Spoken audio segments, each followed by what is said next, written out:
Glycolysis is the process that breaks down glucose into two molecules of pyruvate into the cytoplasm.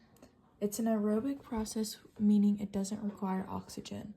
The pathway has two main stages: the energy investment phase, where ATP is used to break down glucose, and the energy payoff phase, where more ATP is produced along with NADH, an important electron carrier.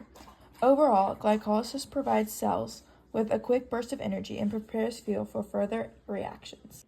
The energy investment phase is the first part of glucose, where the cell uses energy using ATP to start breaking down glucose. The energy payoff phase is the second half of glycolysis, where the cell makes energy from the molecules it prepared earlier. Here's what happens. A glucose molecule, 6 carbons, is phosphorylated, meaning 2 ATP molecules are used to add to the phosphate group. This makes the glucose more reactive and splits it into 3 carbon molecules. So the investment is the spending of 2 ATP to prepare the sugar for the next stage, the energy payoff phase, where the cells earn back more ATP than it spent. The 2 3-carbon molecules are converted into pyruvate. During this process, 4 ATP molecules are produced. At this point, NAD+ is also reduced to NADH, which carries high-energy electrons for later steps of cellular respiration. In short, the energy payoff phase is where the glycolysis generates ATP and NAD.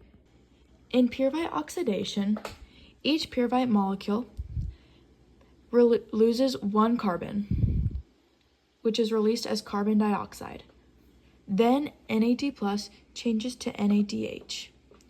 Then the remaining part of pyruvate joins with coenzyme A to make acetyl-CoA. Acetyl-CoA then enters the citric acid cycle, which helps produce more ATP. Through this process, FAD accepts 2 hydrogen atoms, each one with 1 proton and 1 electron from the reaction. When FAD gains these electrons and hydrogens, it becomes FADH2. After this, more ATP is generated, along with oxalate to be regenerated to keep the cycle going. The citric acid cycle is a key part of aerobic respiration that happens in the mitochondrial matrix. The electron transport chain takes place in the inner mitochondrial membrane and is part of oxidative phosphorylation. NADH and FADH2 donate electrons into the inner membrane space, creating a proton gradient.